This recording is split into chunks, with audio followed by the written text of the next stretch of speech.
आज पूरा देश इस संसद को देख रहा होगा। पूरे देश की सीमाओं पर 15,000 किलोमीटर भारत की सीमा को सुरक्षा करने वाले हमारे जवान, हमारे अधिकारी आज हमारी इस डिबेट को सुन रहे होंगे और वो देख रहे होंगे कि किस तरह से मोदी जी की सरकार उन जवानों के साथ, उन अधिकारियों के साथ जो अपने प्राणों की आहुति देकर देश की रक्षा करते हैं, उनके साथ अन्याय करने जा रही है, घोर पाप करने जा रही है। इसलिए महोदया, मैं इस बिल के विरोध में अपनी बात कहने के लिए खड़ा हुआ हूं। एक फिल्म आई थी बॉर्डर, उस फिल्म का गाना था, संदेशे आते हैं हमें तड़पाते हैं, जो चिट्ठी आती है तो पूछे जाती है कि घर कब आओगे। हम तो पार्लियामेंट का सेशन खत्म होता है घर जाते हैं, लेकिन हमारे वो जवान जो सीमाओं की रक्षा करते हैं वो घर नहीं जा पाते। दिवाली हो, होली हो, तमाम त्योहार हो, शादी हो, ब्याह हो, चाहते हुए भी अपने घर नहीं जा पाते। महोदया, देश की 15,000 किलोमीटर की सीमा की सुरक्षा ये सीएपीएफ के जवान और अधिकारी करते हैं। और मैं बड़ी विनम्रता पूर्वक आपके माध्यम से सरकार से पूछना चाहता हूं, क्या उनकी मौत को आप शहीद का दर्जा भी देने को तैयार नहीं है? शर्म नहीं आती आपको? आप हमारे जवान जो शहीद होते हैं सीएपीएफ के, बीएसएफ के, एसएसबी के, सीआईएसएफ के, सीआरपीएफ के, आईटीबीपी के, उनको शहीद का दर्जा भी नहीं देते। सीआरपीएफ के 40 जवान पुलवामा में शहीद हुए, उनके नाम पर घूम घूम कर पूरे देश में प्रधानमंत्री ने वोट तो मांगा, लेकिन उनको शहीद का दर्जा नहीं दिया। कितना बड़ा गुनाह आप उनके साथ कर रहे हैं। महोदया, मैं आपको बताना चाहता हूं कि पिछले 50 वर्षों में एक दो नहीं, तमाम कमेटियों ने सीएपीएफ के अधिकारियों के पक्ष में रिपोर्ट दिया, रिकमेंडेशंस दिया, सरकार से अनुरोध किया कि उनको उनका अधिकार मिलना चाहिए। और यह अधिकार क्या है महोदया? 2025 मई का सुप्रीम कोर्ट का निर्णय है जो कहता है cadre review with in 6 months, slowly reduce the deputation of IPS officers with in 2 years। ये सर्वोच्च न्यायालय का निर्णय है, कोई हमारे घर से निकला हुआ निर्णय नहीं मान्यवर। और ये सर्वोच्च न्यायालय का निर्णय है महोदया, ये लोग बदल रहे हैं, ये पूरा देश आज देख रहा है इनको। इसके पीछे कारण क्या है? वो कहते हैं कि पे लेवल 10 पे गजेटेड ऑफिसर्स के रूप में आईपीएस भी भरते हैं, यूपीएससी का एग्जाम पास करते हैं, और जो सीएपीएफ के अधिकारी हैं वो भी पास करते हैं। इसके आधार पर निर्णय आया। और 6 जो अलग अलग कमेटियों की रिपोर्ट आई, 1970 में एलपी सिंह जो सेक्रेटरी एमएचए थे, उन्होंने कहा finding avenues of promotion for officers of the IPS can not be the overriding objective. It would be very harmful to the moral of the force if in our anxiety to put IPS officers as commandants we were to deny promotion to experienced officers who have worked hard and proved themselves। फिर दूसरी report आई 66 से 77 में KF Rustam जी की first director general BSF. तीसरी report आई V G तानेतकर की 1966 में। फिर चौथी रिपोर्ट आई 2008 में आईएमएम अहमदाबाद की। फिर पांचवी रिपोर्ट आई 2015 में 7th पे कमीशन की।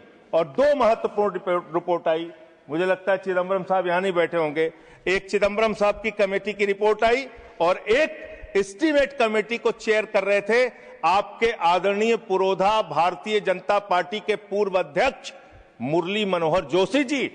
उनकी रिपोर्ट थी कि सीएपीएफ के अधिकारियों को प्रमोशन का वैसा ही मौका मिलना चाहिए जैसा कि आईपीएस अधिकारियों को मिलता है। ये मुरली मनोहर जोशी और पी चिदम्बरम जी की रिपोर्ट है। वो गृह मंत्री रह चुके हैं भारत सरकार के।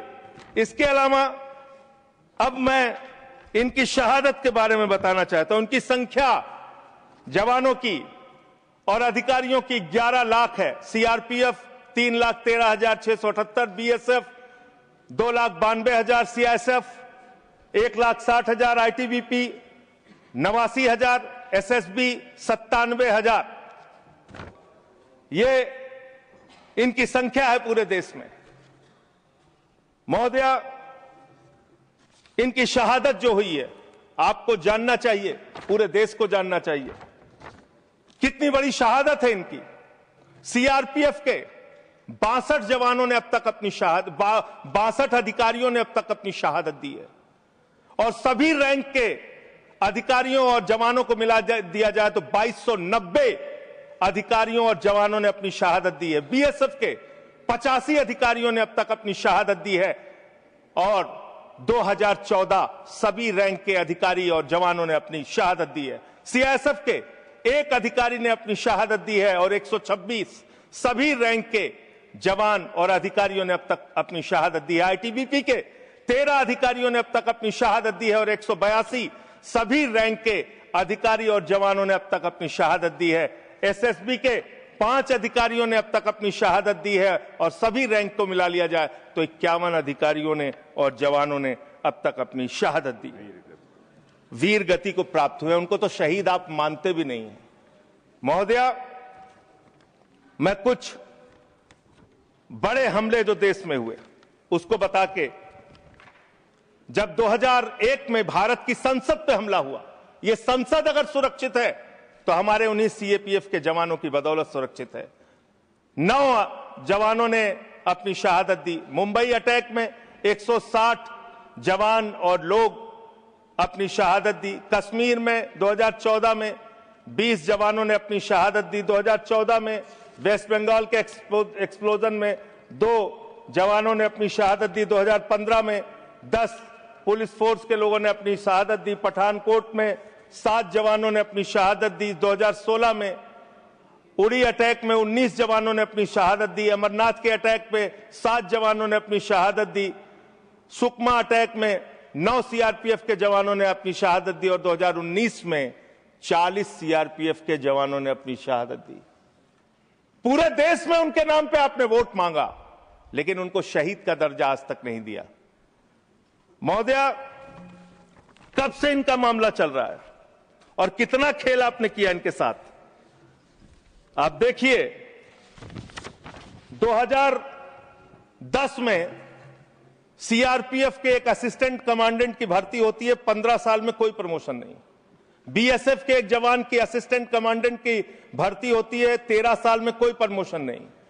और एक आईपीएस अधिकारी की 2012 में भर्ती होती है, 13 साल में 4 प्रमोशन उसको मिलते हैं। हम आईपीएस के प्रमोशन के खिलाफ नहीं है, लेकिन सीएपीएफ के अधिकारियों को प्रमोशन क्यों नहीं, ये तो कम से कम आपको बताना पड़ेगा। इसी प्रकार से डिप्टी कमांडेंट पे 18 साल में 1 प्रमोशन बीएसएफ सीआरपीएफ को, और 20 साल में 1 प्रमोशन बीएसएफ को, और आईपीएस अधिकारी को आईजी रैंक पे 19 साल में 5 प्रमोशन मिलकर आईजी वो बन जाते हैं। इसी प्रकार से 2003 में सेकंड इन कमांडेंट पे पहुंचता है एक सीआरपीएफ का अधिकारी, और बीएसएफ 1997 में सेकंड इन कमांडेंट बनते हैं, 1997 बैच के अधिकारी, और एडिशनल डायरेक्टर जनरल 1998 का आईपीएस बन जाता है। अब इनकी दशा क्या है मान्यवर? जो आपने इनके साथ किया, कैसे कैसे किया, यही अंतिम बात कह के अपनी बात समाप्त करूंगा। कब से ये लोग कानूनी लड़ाई लड़ रहे हैं? 2012 में इन्होंने हाई कोर्ट दिल्ली में एक रिट पिटीशन दाखिल किया। फिर 2015 में इनको दिल्ली हाई कोर्ट से इनके पक्ष में आदेश आया। 16 में फिर आप इनके खिलाफ चले गए।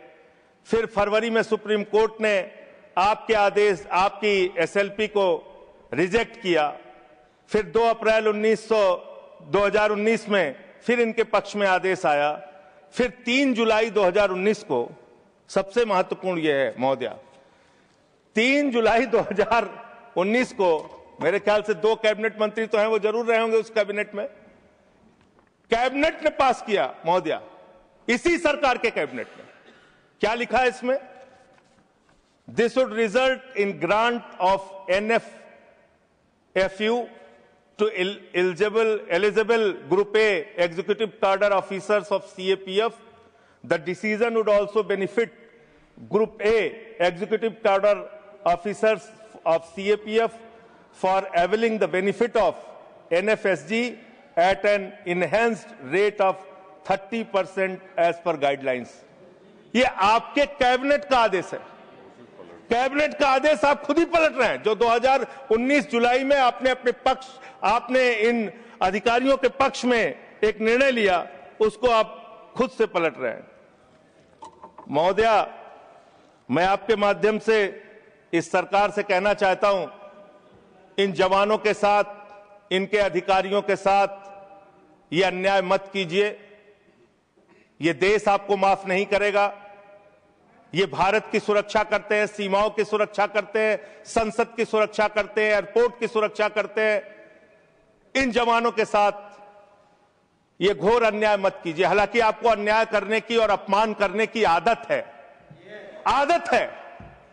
स्वर्गीय बीजू पटनायक जैसे बहादुर व्यक्ति की आपने अपमान किया। आपसे बीजू पटनायक जैसे बहादुर, मैं महोदया इसी से इस विषय पर मैं खत्म कर रहा हूं। 1948 में पंजाब रेजिमेंट को युद्ध के वक्त बीजू पटनायक जी ने एक पायलट के तौर पर सीमा पे पहुंचाया था। आप उनको CIA का एजेंट कहते हैं। शर्म आती है आपके ऊपर? ये आप कर रहे हैं। आप अपमान करते हैं लगातार जिन्होंने इस देश के लिए अपना योगदान दिया। महोदया, मैं आपके माध्यम से बस खत्म कर रहा हूं, 1 मिनट में खत्म कर रहा हूं। महोदया, मैं आपके माध्यम से कहना चाहता हूं, देश पर ध्यान दीजिए, देश के लोगों की चिंता कीजिए। आज जब मैं आ रहा था तो यहां पे पता चला, आप तो कहते हैं ये देश नहीं झुकने दूंगा, ये देश नहीं झुकने दूंगा। आपके लोग पंजाब के, हरियाणा के, राजस्थान के, रूस के अंदर फंसे हुए हैं सैकड़ों दिनों से, और आज तक आप उनको ला नहीं पा रहे हैं। देश की सुरक्षा के बारे में आपको ध्यान नहीं, विदेश नीति के बारे में आपको ध्यान नहीं, आपकी विदेश नीति का कोई अता पता नहीं। बावजूद इसके आप एक बिल लेके आ रहे हैं जिससे कि अधिकारियों का हक छीनने और मारने का काम आप कर रहे हैं। मैं इस बिल के विरोध में हूं और जो अमेंडमेंट्स हमने दिए हैं उसको सरकार स्वीकार करती है और इसको बिल को सिलेक्ट कमेटी में भेजती है, तो इसका पूरा अध्ययन किया जाएगा।